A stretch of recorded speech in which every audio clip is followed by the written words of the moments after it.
अब भारत के हाथ जैकपॉट लगा है। जी हां, देश के 3 जिलों में सोने का भंडार मिला है। इस बात की जानकारी खुद खदान मंत्री प्रफुल्ल मलिक ने दी है। इस बात के बाहर आते ही लोगों में उत्सुकता बढ़ सी गई है, क्योंकि भारत खोजी टीम ने एक साथ 9 जगह सोने के भंडार की घोषणा की है।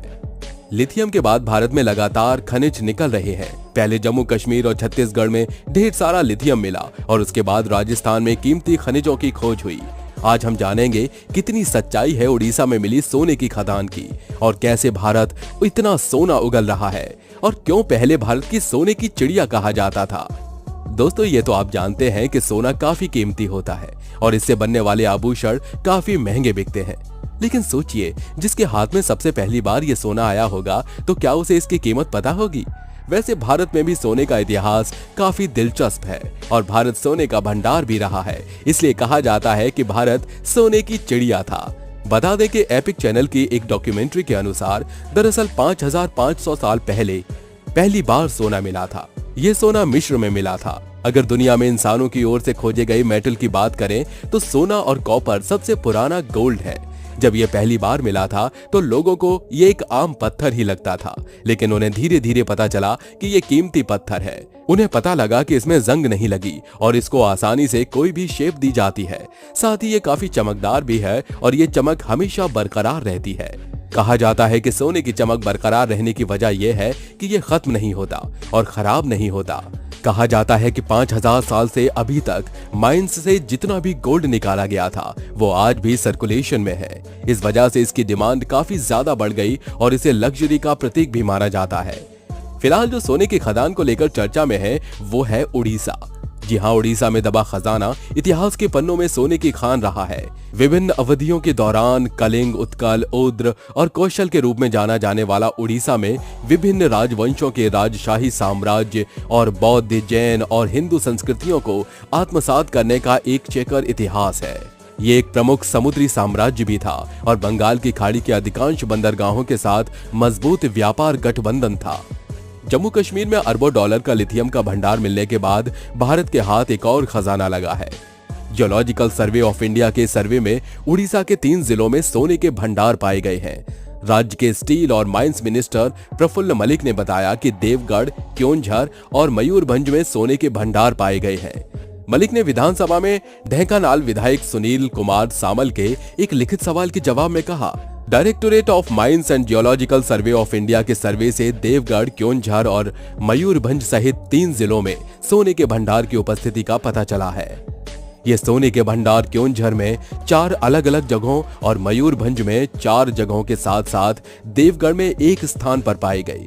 इन क्षेत्रों में डिमिरमुंडा, कुशाकला, गोटीपुर, गोपुर, जोशीपुर, सुरियागुड़ा, रुआंसिला, धुशूरा पहाड़ी और अदास शामिल हैं। इन इलाकों में पहला सर्वे 1970 और 1980 के दशक में किया गया था, लेकिन उस सर्वे का रिजल्ट जारी नहीं किया गया था। जीएसआई ने पिछले 2 सालों में इलाके का एक नया सर्वे किया।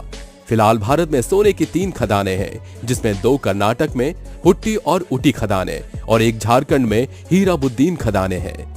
भारत हर साल करीब 1.6 टन सोने का उत्पादन करता है, जबकि इसकी तुलना में देश का सालाना सोने की खपत 774 टन की है। सोने की बढ़ती मांग और कीमतों में तेजी के बीच केंद्र सरकार देश में सोने का उत्पादन बढ़ाना चाहती है। पिछले साल नीति आयोग ने देश में संभावित सोने की खदानों की पहचान के लिए व्यापक स्टडी किया था। मिनिस्ट्री ऑफ माइंस के आंकड़ों के अनुसार फिलहाल भारत का कुल स्वर्ण भंडार 70.1 टन 4.1 ग्राम प्रति टन पर 17.2 मेट्रिक टन है। देश के कुल सोने के भंडार का 88% अकेले कर्नाटक में स्थित है। इससे पहले जीएसआई ने जम्मू कश्मीर के रियासी जिले में लिथियम धातु की उपस्थिति का पता लगाया था। इसकी क्षमता 59 लाख टन है। इसे व्हाइट गोल्ड भी कहा जाता है। भारत में पहली बार इतनी बड़ी मात्रा में लिथियम मिला है। विशेषज्ञों के अनुसार यह दुनिया का 3रा सबसे बड़ा लिथियम भंडार हो सकता है। फिलहाल भारत 96% लिथियम का आयात चीन, अमेरिका, ऑस्ट्रेलिया, चिली, अर्जेंटीना और बोलीविया में करता है।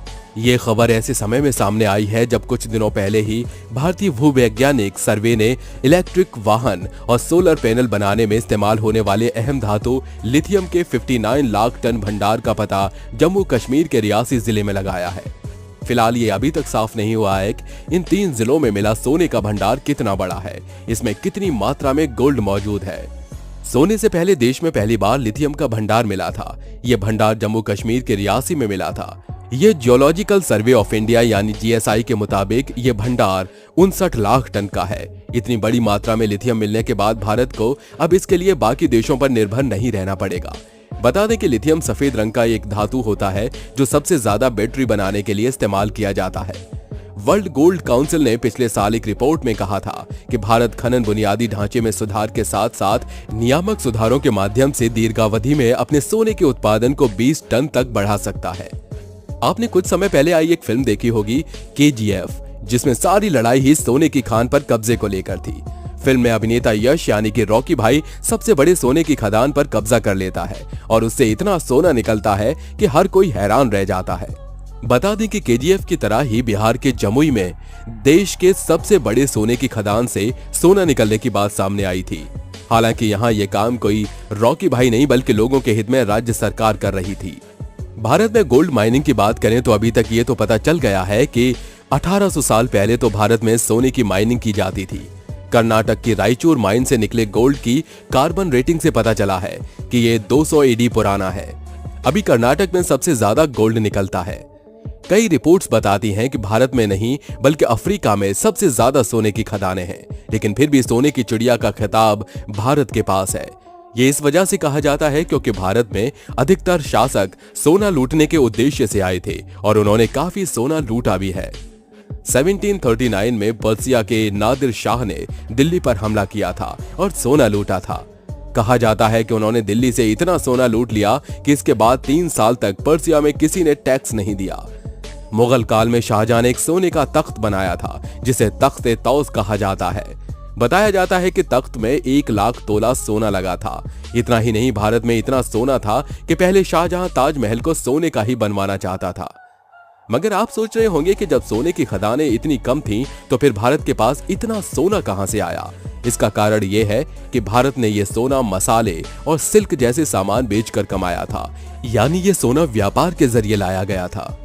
भारत में कितना सोना है इसका अंदाजा इससे भी लगाया जा सकता है कि गुजरात के सोमनाथ मंदिर को कई बार सोने के लिए लूटा गया था। वहीं 2011 में जब पद्मनाभ मंदिर से खजाना निकला तो अंदाजा लगाया तो समझ आया कि वो सोना केरल के बजट से कई गुना है और इसके अलावा अभी ऐसे कई खजाने मंदिरों में होने की बात कही जाती है। दोस्तों, वैसे तो भारत देश शुरू से ही हर चीज को लेकर धनी रहा है। हमारे देश में खेती के जरिए कई चीजों का उत्पादन कई वर्षों से किया जाता रहा है। वहीं भारत की जमीन पर कई मात्रा में सोने और हीरे भी पाए जाते थे। वहीं भारत में मौजूद इन्हीं चीजों को अंग्रेजों और दूसरे देश के राजाओं द्वारा लूट लिया गया था और जिसके कारण हमारे देश को काफी हानि हुई थी। अगर भारत में इन लोगों द्वारा शासन नहीं किया जाता तो शायद आज हम ये कह सकते थे कि भारत एक सोने की चिड़िया है। लेकिन समय के साथ साथ भारत का स्थान दुनिया में कम होता चला गया। हालांकि समय समय पर भारत में सोने की खदानें सामने आती रहती हैं, लेकिन अब ये तो वक्त ही बताएगा कि ये सोना देश के लिए कितना फायदेमंद साबित हो सकता है। और वैसे भी अनुमानित तौर पर फायदे का सौदा ही होने वाला है, क्योंकि ऐसी धातु कभी भी नुकसान में नहीं आती, बल्कि इससे देश की आर्थिक स्थिति में काफी सुधार होता है। इसमें आम आदमी को राहत का माहौल देखने को मिल सकता है, लेकिन इसमें आम जनता को कितना फायदा होगा ये तो आने वाला वक्त ही बताएगा।